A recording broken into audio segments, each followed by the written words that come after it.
আসসালামু আলাইকুম। আশা করি আপনারা সবাই ভালো আছেন।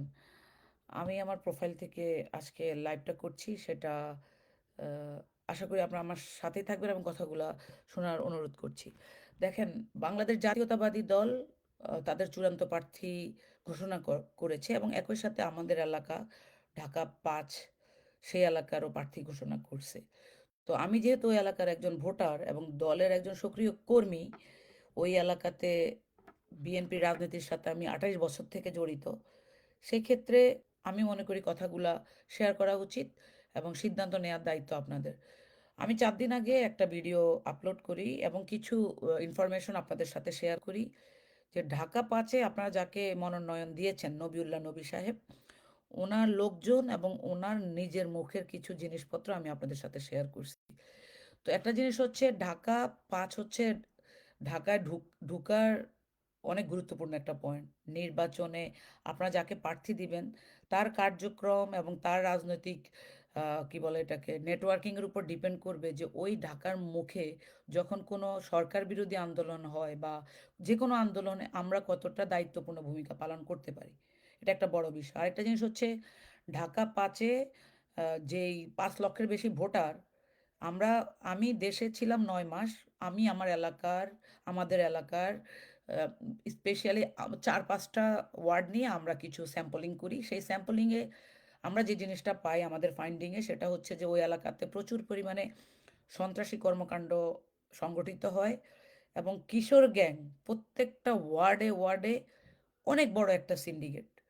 তারপরে হচ্ছে মানুষের জমি দখল, বাড়ি দখল এবং যারা অভিবাসী, ওই এলাকাটা হচ্ছে অভিবাসী এলাকা। ওখানে প্রায় 70% এর বেশি হচ্ছে বাহির থেকে মানুষ বাড়ি কিনে ওখানে বসত করে এবং ঢাকার মতিঝিল এলাকা থেকে শুরু করে ফার্মগেট এবং আপনার কি বলে এটাকে?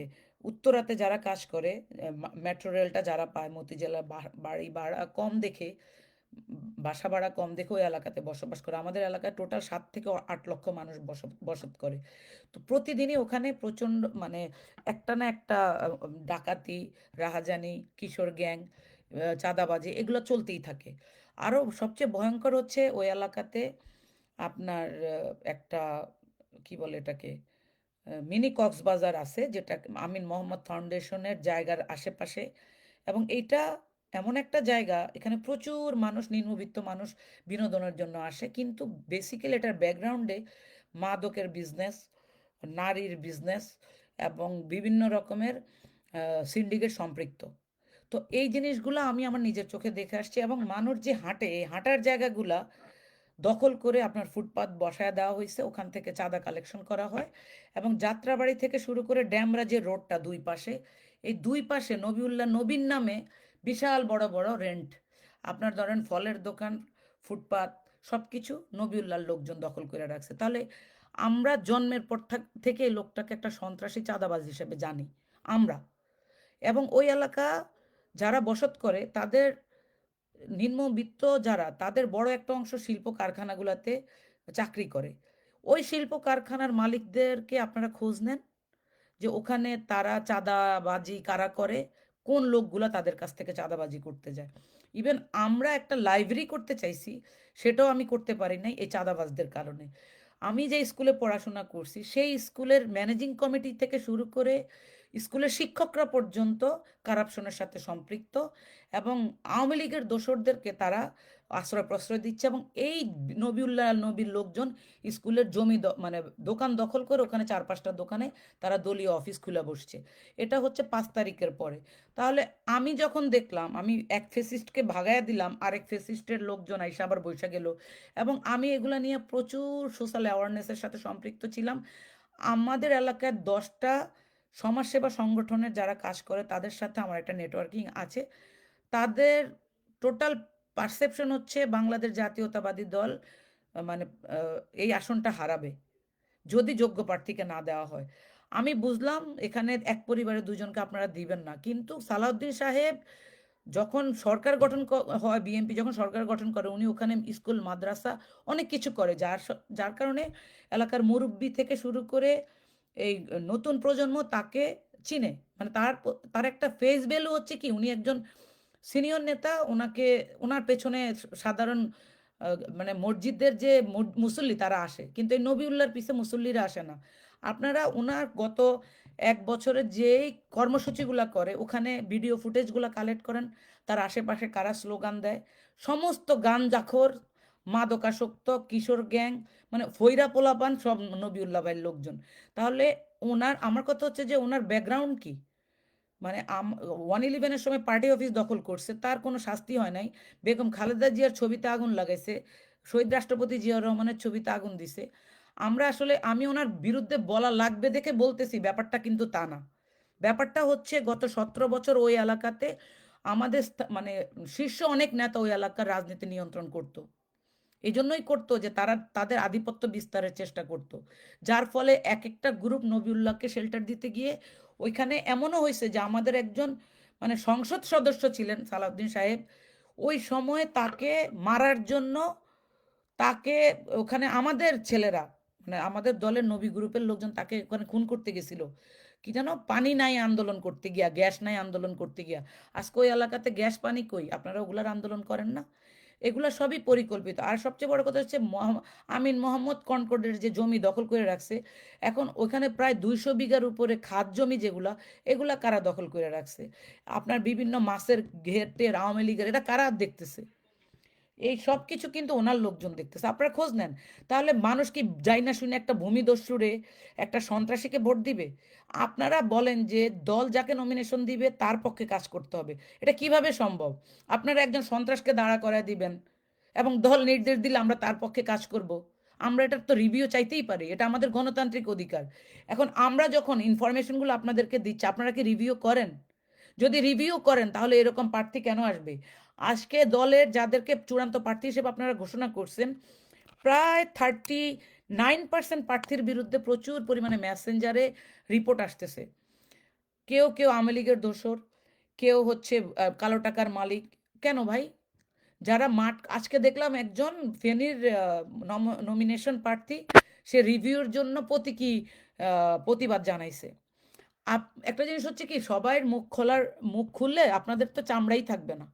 তো আমরা আসলে চাই যে এই দলটা সরকার গঠন করুক, কারণ বাংলাদেশ জাতীয়তাবাদী দল যদি ক্ষতিগ্রস্ত হয়, বাংলাদেশের মানুষ ক্ষতিগ্রস্ত হবে, এটা আমরা বিশ্বাস করি। আর ওই জন্যই 5 তারিখের পর অনেক কিছু আমাদের ভালো লাগে নাই। অনেকেই ইসলামী ব্যাংক দখল করতে গেছে, তাদেরকে আপনারা এখনো শেল্টার দিয়ে যুব দল করাইতেছেন। অনেকে চাঁদাবাজি ডাকাতির সাথে সম্পৃক্ত হয়ে অনেক নেতাকে একদম ভিডিও সহ আপনাদের কাছে প্রেজেন্ট করছি, তারপরেও তাদেরকে আপনারা শেল্টার দিচ্ছেন। What for? ভাই, এই বাংলাদেশে গুন্ডামির আর কোনো সুযোগ থাকবে না। এরকম একটা রিপ্লেসমেন্ট আমরা চাই, সংস্কার চাই। আমাদের মানুষরা মাথা থেতলা করে দিবে, আমাদের মানুষদের হাত পা কাইটা নিয়ে যাবে কেন? এই দেশে তো আইন শৃঙ্খলা বাহিনী আছে, যদি কোনো অন্যায় হয় তাহলে সেটা দেখবে। কিন্তু এই ড্যামরা এলাকাটাতে পুরা কিশোর গ্যাংয়ের মানে আপনার রমরমা অবস্থা তৈরি করছে। এবং মজার কথা হচ্ছে, যাদেরকে আপনারা ছাত্র দলের দায়িত্ব দিয়ে রাখছেন মহানগর দক্ষিণে, এদের শিক্ষাগত যোগ্যতা কি? এই ছেলেগুলা কি ইউনিভার্সিটিতে যায়? এবং এদেরকে দেখবেন সিটি কর্পোরেশনে, এদেরকে দেখবেন বিভিন্ন মন্ত্রণালয়ে ঘুরে। ছাত্র দলের দায়িত্বশীল নেতারা যদি এই বয়সে মোটরসাইকেল, বা মোটরসাইকেলের টাকা কই থেকে পায় এরা?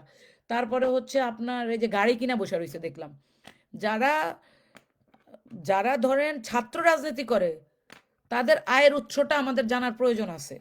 দলের দায়িত্ব হচ্ছে তাদেরকে ফাইন্যান্সিয়াল ব্যাকআপ দেওয়া, তারা এই ব্যাকআপটা পায় না দেখা বিভিন্ন অপকর্মের সাথে সম্পৃক্ত হয়।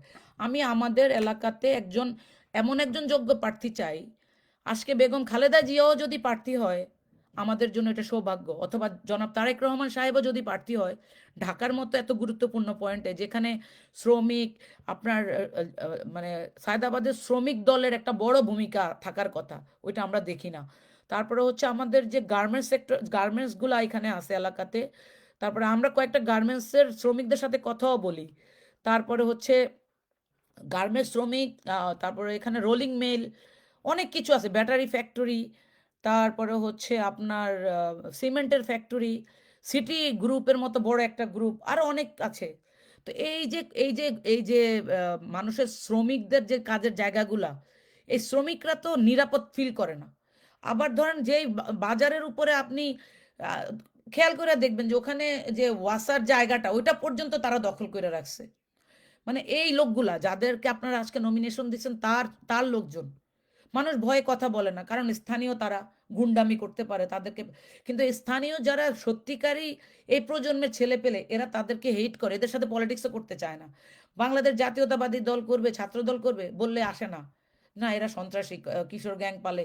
কয়েকদিন আগে ছাত্র দলের সাবেক একজন নেতা ডেমরা থানার আহ, মানে রেপ করার কারণে তাকে জেলে ঢুকানো হয়। সেটা আবার হচ্ছে ওয়ার্ডের 64 নম্বর ওয়ার্ডের দায়িত্বশীল একজন নেতার ভাতিজানা ভাগিনা। তো এই যে এরা কারা, আমরা মুখ খুলতে বাধ্য করেন না, ঠিক আছে? আমরা অনেক কিছুই জানি। চাঁদা আদায় করার জন্য এই সমস্ত সিন্ডিকেটকে যারা আজকে প্রশ্রয় দিয়ে দলের নমিনেশন, কথা বলতে গেলে মুখ দিয়া থুতু বাইরায়, শিক্ষিত অশিক্ষিত একটা মানুষ, একেবারে টোটাল আধুনিক রাজনীতির সাথে কোনো সম্পৃক্ততা নাই। এর চেয়ে বেগম খালেদা জিয়ার যে কাজের লোকটা জেলে ছিল 2 বছর, এর আইনা দাঁড়া করেন আমরা ভোট দিব ফাতেমা, অনেস্টলি বলি। কারণ হচ্ছে এই নবিউল্লাহকে যদি আপনারা প্রার্থী হিসেবে রিভিউ করার পরও যদি রাখতে চান, আমরা মনে করব বাংলাদেশের ধানের শীষ প্রতীককে ঢাকা 5-এ মানুষ বয়কট করবে। আপনাদের খবর নাই ওখানে আপনাদের যে কমিটিগুলো দিয়ে দেন নাই এতদিন, ওখানে অন্যান্য রাজনৈতিক দল এমনভাবে প্রভাব বিস্তার করছে, ঘরের ভিতরে নারীরা ঢুকে ঢুকে মানুষের কাছে ভোট চায় বিভিন্ন রাজনৈতিক দলের। আমাদের মহিলারা কই ওখানে? ওয়ার্ডগুলার কমিটি নেই আজকে কত বছর ধরে, জানেন আপনারা? মহিলা দলের, হ্যাঁ আমি নিজে গিয়া কমিটি, আমরা যখন মানে এই দলের এজেন্ট হিসেবে কাজ করি, মহিলা দলের সাথে আমার সম্পৃক্ততা ছিল, মূল দলের সাথে ছিল, ছাত্র দলের সাথে ছিল, ঠিক আছে? আমি যখন মহিলা দলের অবস্থা দেখছি, টোটাল যে ওয়ার্ডগুলা, একটা ওয়ার্ডের মহিলা দলের কমিটিগুলা অগুছালো, কারণ হচ্ছে গ্রুপিং। গ্রুপিংয়ের কারণে এখানে কমিটি করতে দেয় না, ওখানে একটা প্রভাব বিস্তার করে থাকে। এই নবিউল্লাহর কারণে বাংলাদেশ জাতীয়তাবাদী দল ঢাকা 5-এ ধ্বংস হয়েছে। আপনারা এরে যদি আবারও এখানে নমিনেশন দেন, আমরা তো ক্যাম্পিং করবই না দলের পক্ষে, এবং আমরা মনে করি দলও এ সমস্ত নেগেটিভ মানে কি বলে এটাকে, লোকজনকে দলের মনোনয়ন থেকে বাতিল করবে। শুধুমাত্র ঢাকা 5 না, ঢাকার প্রত্যেকটা যে আপনারা পথ কি বলে এটাকে, সংযোগ পথগুলা ঢাকার প্রত্যেকটা অঞ্চলে, এই সংযুক্ত পথগুলার কথা আমি এটার সাথে অ্যাড করব। সেটা হচ্ছে যে আমরা ঢাকা, আহ, এক সেকেন্ড, ঢাকার কি বলে এটাকে, ঢাকা 5, ঢাকা 4, ঢাকা 14, ঢাকা 19, ঢাকা 18, ঢাকা 9, তারপরে হচ্ছে আরও কয়েকটা ঢাকার যে প্রবেশ মুখগুলা, এই মুখগুলাতে যারা দলীয় কর্মী তাদের সাথে কথা বলি। কথা বলার পর আমরা যেই ডাটাগুলা পাই, যেমন সেই ডাটা যদি আপনাদের কাছে, আমরা আরেকটা ভিডিও করব যে আপনারা ঢাকার প্রবেশ পথগুলাতে যারা সারা বছর রাজনীতি করছে, এই যে আমার কাছে যে ইনফরমেশনগুলো আসছে সেগুলা রিভিউ করার পর আমরা দেখলাম যে আপনার ঢাকার যে প্রবেশ পথগুলা, গাবতলী, আবদুল্লাপুর, সাইনবোর্ড, তারপর হচ্ছে নবীনগর, ডেমরা, রামপুরা, তারপরে হচ্ছে আপনার আহ, আমি আমার কাছে ডাটাটা ক্লিয়ার আসতেছে না। যাই হোক, এই এই এই ডাটাগুলো যখন আমরা কালেক্ট করি, ঢাকা 19, ঢাকা 20, সরি আমি আবার মানে ডিস্ট্রাক্ট হয়ে গেছে, ঢাকা 12, ঢাকা 11, ঢাকা 9, ঢাকা 7, ঢাকা 18, এই যে প্রবেশ পথগুলাতে লোকাল যারা রাজনীতি করে এবং লোকাল নেতৃবৃন্দের সাথে যাদের সম্পৃক্ত, তাদেরকে যদি নমিনেশন না দিয়ে আপনারা অন্যদেরকে নমিনেশন দেন, দল এই আসনগুলো হারাবে। এবং এটা আমার মনে হয় পরিকল্পিত ষড়যন্ত্র দলের বিরুদ্ধে করা হচ্ছে।